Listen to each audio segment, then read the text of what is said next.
to liquid lunch. Welcome back, Hugh. What do you say? I'm lucky what?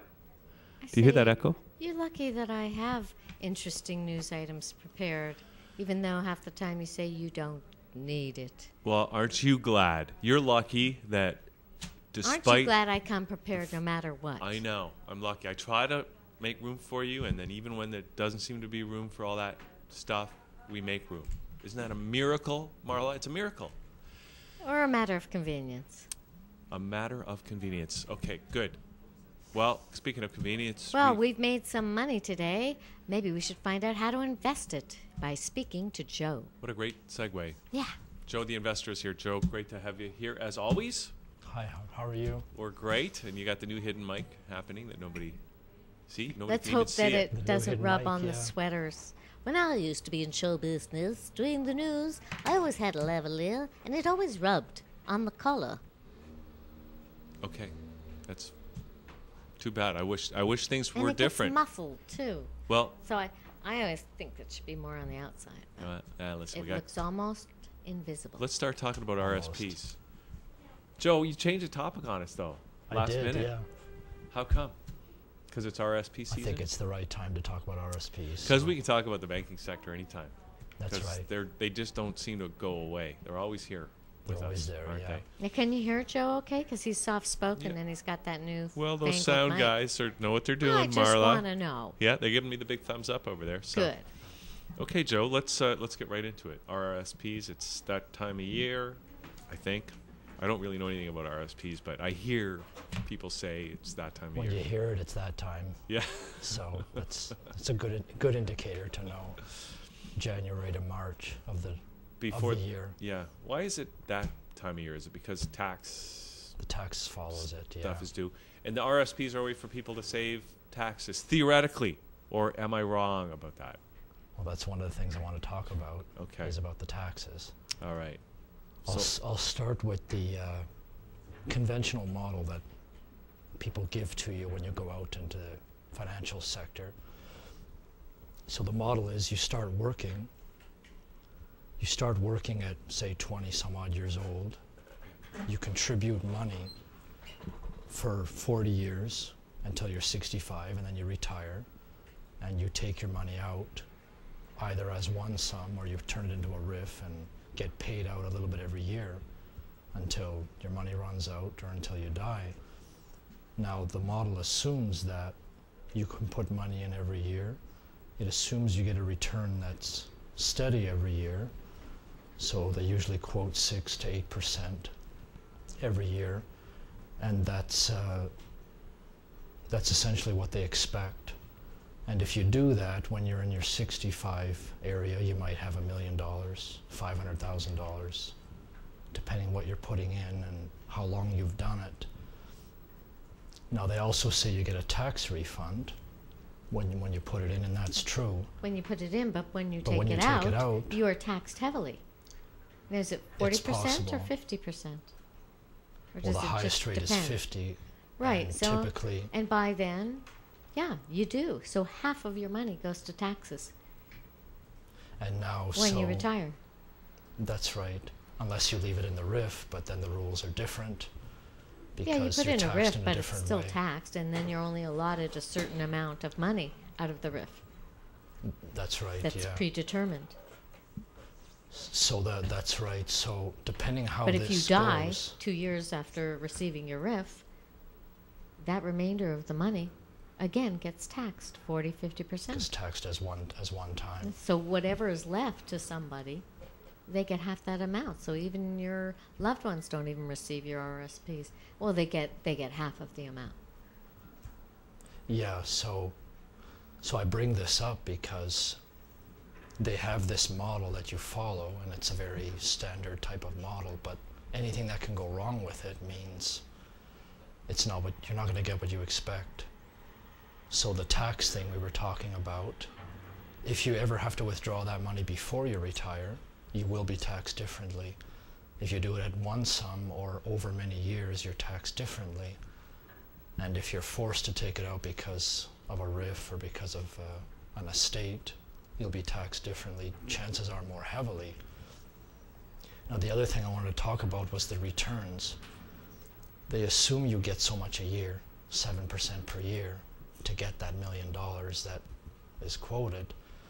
Now, if you ever look at the stock market, you don't see 7% every year. You'll see all kinds of different numbers. And if you were to get a negative number, you have to make that up with positive numbers in following years in order to stay on that course that they're telling you. And if it's a large negative number, like 2008 minus 30%, it means you have to make up 30% and more, because going down is not the same as coming up with percentages. It never is with anything, Joe, just to let you know. Going down and coming up. So given all of that, if you think about all that when you're putting money in and keeping it in, it may be different. It may be a different outcome than you would expect in terms of what they're selling you, that you're going to get so much a year and at the end you'll have so much. If you can do what they're telling you for consistently for 30 years, then yes, but if you can't, then you won't get what they're telling you, and that's what I'm saying to keep in mind as you're plotting this out. Okay, so it seems what you're saying is that basically RSPs are a bad deal. Well, not for everybody. If you're somebody who has a lot of extra money and you can afford to put that in every year and you're taxed a lot in your normal job, and your investment advice is decent, so your advisor is decent, or you know enough about it to get the return, chances are you'll be ahead. But if those are not true, then you may not be ahead. And but also, I guess, if you are not good at saving your money, and if you're really good at spending all your money and not thinking of the future, an RSP might not be a bad idea, only in that it creates a form of discipline, of setting aside some money. And even though you're going to be taxed heavily, you have to look at it as, let's say you have $100,000 when you want to retire, so 50% will go to taxes, but you have this other 50%, so you have, $250,000 left, something you might not have had if you just spent your money all the time. That's one way of looking at it. And if you're the kind of person that needs that to save money, then I would do it. Right. Because, when you retire, you need money for the old folks' home and caregivers and all sorts of wonderful things we have to look forward to. We won't have those. By the time we retire, Marla, we won't have... What are we'll be living on the cryonic? Streets. You think you're just going to be frozen in time somewhere in a capsule? Like Walt Disney? Yeah. Well... Are you surprised I knew that? No, everybody knows Walt Disney. Everybody got does not. In fact, I know frozen. people who don't even know who Walt Disney is, okay? You know what's because he wanted to get frozen to experience the wonderful world of the future that was going to be just like Disney World. But what he doesn't know is when he wakes up, it's going to be a cannibal culture, and they're just going to, They're going to eat him? He's going to be literally a TV dinner. Is his whole body frozen or just his brain? I think it's his whole body. But you're not sure. Do you know where it is? No. What state? California. I'm guessing. Joe, do you know where Walt Disney's frozen body is? I have no idea. I didn't actually know he did that. Yeah, he did. Well, you see, Joe can be brilliant in finances, but you said everybody knows. Well, everybody obviously doesn't know, and I'm telling you, the people I hang out with, they don't know. No. Joe, if, people who are considering getting cryogenically frozen, should they buy a RRSPs, do you think? My hunch is no. They should have something for after. Anyways, who cares about that? Okay, let's get back to RSPs. Okay, so what's the real issue here? Actually, I think they should, when you think about it. Because the RIF amount that their estate, well, of course it'll stop, but what's ever left over will pay the monthly fee to keep that cryonic thing frozen. Somebody's got to pay for that. Someone's going to pay for that. Because if they don't pay, they pull the plug and then... Yeah. Someone's they're going to mop that melt up. a zooey. It's just going to be one big puddle. Joe, let's get back to the RSPs. Okay, because it's RSP season. So, So it depends on who you are, whether or not you should Yeah. be. And there's different kinds of RSPs, right?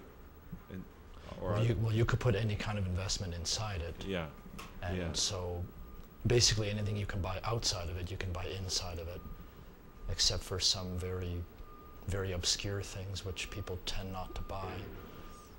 But in terms of if you want to buy a stock, a bond, a mutual fund, anything around the world, you can buy it in an RSP.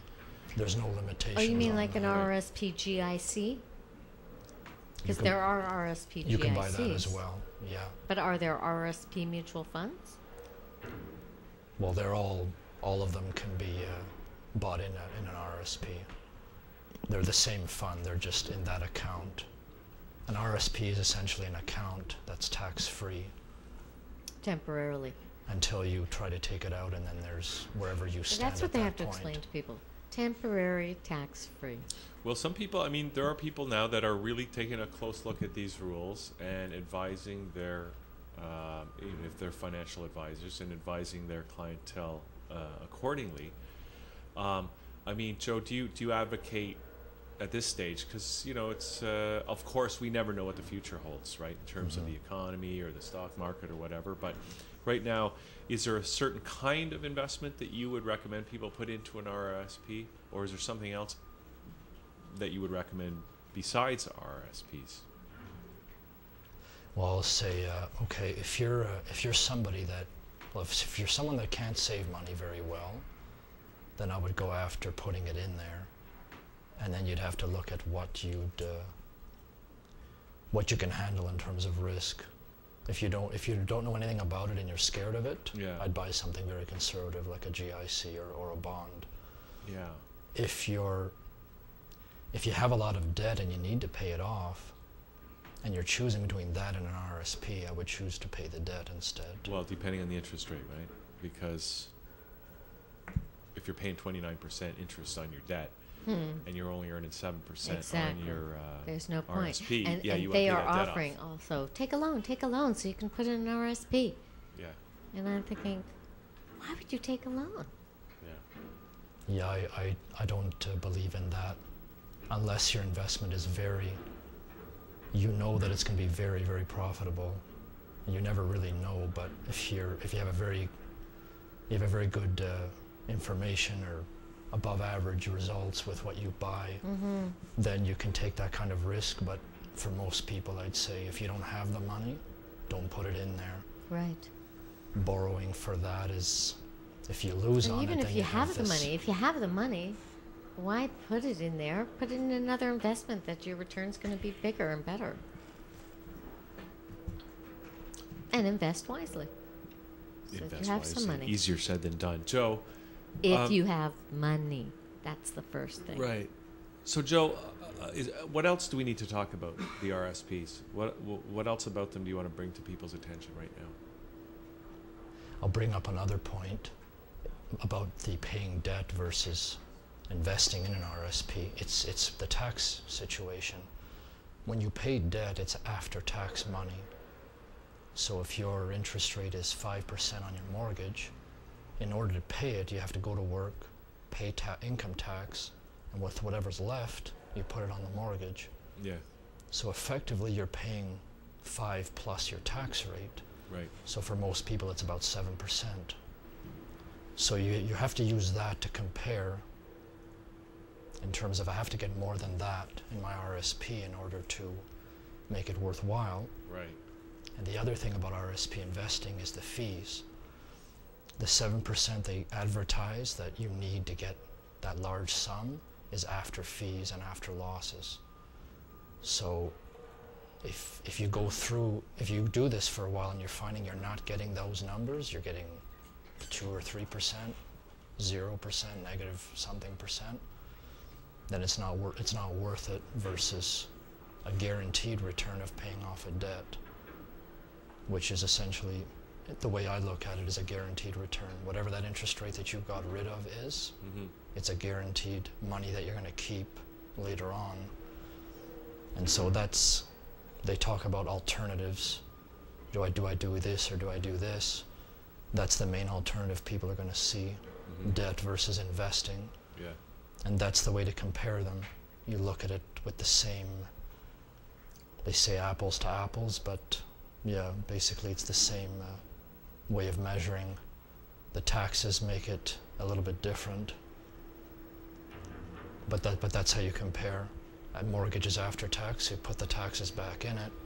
With RSPs, there aren't any taxes till later, and that you'd have to deal with differently when you plan to take it out. Yeah. It's complicated. It's very complicated. You need advice. And I can tell you that my own personal financial advisor and accountant have changed their tunes about me and RSP. Because I've been doing it since I was 16. And they said, you know what? Don't contribute. He says, it's not worth your while. So why did they tell you that? Based on you pay now, you pay later. You're going to pay. Enjoy your money now. You've set enough aside in good investments that it's going to grow. And you don't have to have it controlled as to how much you can take out or whatever. And the taxes you'd have to pay on this other bit of savings is going to be less than they would in the RSP. That's why. So, Joe, Yeah. are you, what? Let's try to boil down just in a general sense about RSPs. Are they? It seems to me what you're saying is that they're really not all they're cracked up to be. Is that accurate? That they're a little overhyped? Well, they're not for every single person. Yeah. It'll depend on, Right. when you do it, you have to ask more of personal questions like how much, where else is my money going? How am I being taxed? Will I need to withdraw this? If you need money frequently, say you're moving very often, say you lose your job often, you have to tap into savings often. An RSP is not going to work well for you because there's no time for it to compound and get the result that you expect. So in that case, just have it in a savings account, and when you need it, there's no consequences of having to deregister it and pay taxes on it and worry about everything else. Right. They're geared to certain people with extra money, people who have no other retirement option at all and they need something. And people who've got a regular income that they want to shelter a That's little the bit key. from tax, right? A regular income and also a regular way of investing their money to get a consistent return, which I don't think everybody has. Right. No, and increasingly less and less people, because regular jobs that you keep for your lifetime are fewer and far between, right? Unless they work in Welland in Stelco, place where they dip people in Zinc. zinc. Well, even at Stelco, I got to tell you, well, the whole manufacturing sector, has been in big trouble in this country in a long time. Why would I know that? I wouldn't know But that. you don't pay attention to the news. No. You ever heard about China? China, India, Chindia. Chindia. All right, Joe. Anything else you want to leave us with today? With the RSPs? Any final thoughts for people? No, I think that sums it up. All right. And people, if they want to, I mean, I think it's a daunting subject for a lot of people. It is. So, and people are going, gee, What should I do? I don't know if I'm one of those people that should be buying. Yeah. They're still confused, even after hearing this, because they don't know if they're the kind of person that's going to benefit from RSPs or not. But they can get in touch with you, because that's what you do. You help people to make these kinds of decisions, right, Joe? Sure, I can. And if people want to get in touch with you, where do they go on the web, or how do they get in touch with you? My website is www.joetheinvestor.ca. Well, we should put this on the screen. What is it? Yeah, well, joetheinvestor.ca. Yeah. Well, we're going to put it on the show, and from there they can get all the links to email you or get in touch. My with you. email's there, my phone number's there.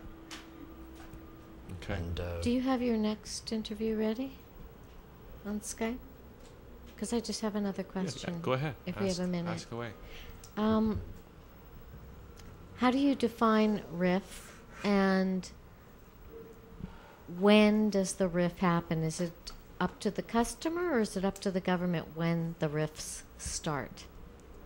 it's up to the government. There's an age that's mandated.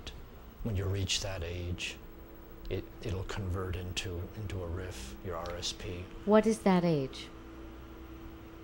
It's 69, I believe. They've changed it recently. So it's 69? For Is now. that what you just said? 69. Yeah, 69. Okay, because I was with two people last night, and one person said, I'm doing it when the government says I have to, but my husband's doing it earlier. He must be a conservative.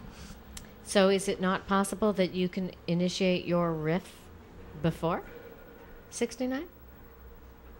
Or That I'm not sure of. Okay. I know you can't do it after and it's that. only a certain percentage that you can take out of your mass amount There's a mandated by the government, percentage. and the government picks that. Yeah. Do you know what the Yeah. percentage of that is? not offhand. Okay. It's something like 2 or 3%, and then it gradually rises with time. The older you get, the more money you get each month. Is it by month? The RIF? You're paid by month. Yes. So it's a monthly payout. That's fantastic. This is going to be great when we all retire. We'll be able to. You'll be too sick and too old to enjoy your money. Not me. I've got the immortality rates. Oh yeah, I forgot. Right? Make sure you See, call that's the me. problem. My RIF's going to run out. Make sure before you buy me a drink. I'm going to have more life at the end of my money. Okay. Also, they're changing the age. I understand. I just heard from 69. If the Conservatives get a majority, they're going to change it to 95. They're going to call it the Freedom 95 plan. Well, what is the advantage of that? 95. Then we'll never be able to get our money, which means people are going to be cashing in their RSPs, and the taxes are going to go to the government right away. Which is good. Keep our federal government. It's not good. Balanced books. You got to balance the books, Marla. Nobody wants to. Most people don't live till 95. Okay. In the future, anyways. All right. Walt Disney's going to come. All right. Back to Walt Disney. How are they going to figure out his age? Are they going to just all those frozen years? Are they going to add They're that in? Or going are to they cut going to off just start one of again? his fingers and count the rings. Why don't they just like a tree. take some of his DNA and build a new Walt Disney, I'm all for that. right? Or download his soul into one of his animatronic robots. As long as they put in a pencil-thin mustache on the robot. Exactly, like an organic robotoid. Yeah. Okay, let's take a break, and we're going to come back. Thank you, Joe. JoeTheInvestor.ca. People can get more information about that, and we're going to take a look.